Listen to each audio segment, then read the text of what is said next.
I use this on my car front glass window, my car.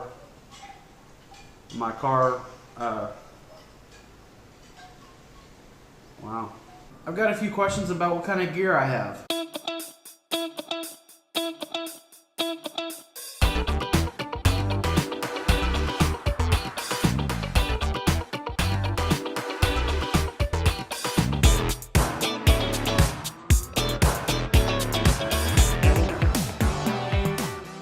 So for my main recording and for the majority of the stuff that I shoot, I use my GoPro Hero 3 Plus Silver. Great camera, fairly inexpensive. I think it was right around $350 or so because we got it when it first came out. Now I think they're a little cheaper. The Hero 4 is amazing, great camera. Now as far as accessories, I have a lot of accessories because I feel accessories dictate for what situation you're shooting in. First things first, is a little tripod. This is, really, really good to have. This is a small one, but that's okay. You can even, wrap it around poles, shoot video like that. So it makes it really easy. And plus, you can use it just as a regular tripod. Very inexpensive.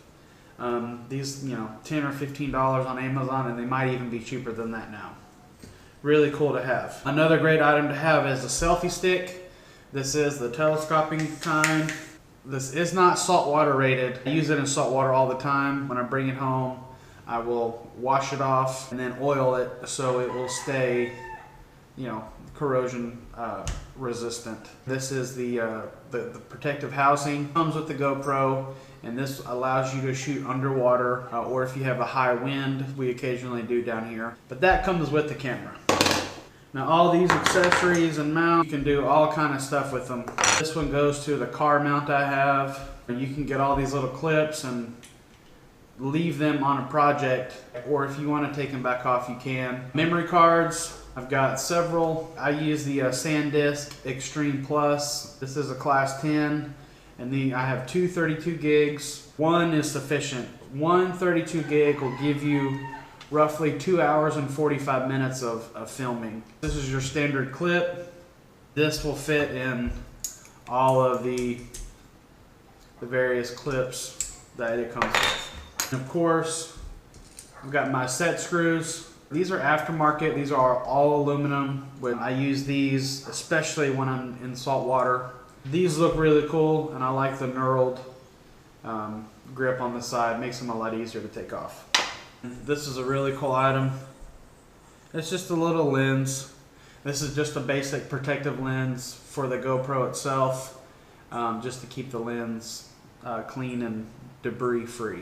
And usually I always keep a couple of clean wipes in the GoPro. If you're sticking to a surface that needs to be cleaned in a pinch, you can. So these are really good to have. This is a really, really great case. It's a HIK Pro, HIK Pro. This is on Amazon. It wasn't that expensive. I think it was right around $25 or $30. It is somewhat hard case. It's definitely not a hard plastic, but it's definitely better than having nothing. And it holds all my GoPro stuff, and it makes it really nice. Also, another really good item to get is a dual battery charger, and I always recommend having multiple batteries. I currently have 3. They are indispensable because I found one of these batteries will give about an hour and 15 minutes, maybe an hour and a half of film time. You need multiple batteries. This is the GoPro suction mount. This thing is amazing. I used it a lot when I did racquetball tournaments back in Texas, and it makes a really good platform on anything flat and non-porous. Won't work on wood or stone or anything like that. I use this on my car a lot, so it's a really, really good tool. An external microphone. This is a wired microphone. Usually I just stick the microphone on the camera itself, and it picks up the audio way better than the built-in microphone. That's probably the best investment I could say is get a decent external microphone. That's it for my GoPro. I hope you like the stuff. If you have any questions, of course, just ask.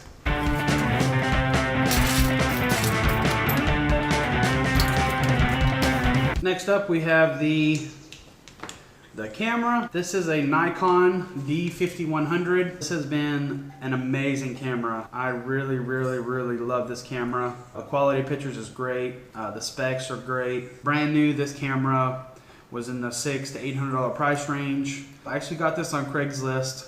I knew the guy that knew a guy, so you know, I was very eager to learn about it. And I got a great deal on it. It did come with the lens. The basic lens, it's an 18 to 55 AFS Nikkor, which is great. It's a good all-purpose lens. You know, you can take all kind of good photos with it. I'll do a thorough review of this later. I did a video on my tripod mount because I bought a tripod for $3 from my favorite flea market here in St. Croix. And I did a little video of the tripod mount that I made, and hopefully you can check that out. A second lens with it. This is a Tokina SD, and this is a 70 to 210. This is a complete manual lens. I love the way this kind of vignettes the pictures. It gives kind of like an old school soft feel to the pictures. This is a great lens. Good piece of glass, and the guy threw it in for I think like $20. And just like with the GoPro, I believe in having several batteries. Indispensable. I currently have 3 batteries for the camera, or I'm even considering getting the palm grip, which is the battery and it's an extended palm grip, because I've got very large hands. I would prefer having the palm grip on there. So that's it for my camera. I'll put a couple of shots up in the video, kind of let you see some of the shots that I've done.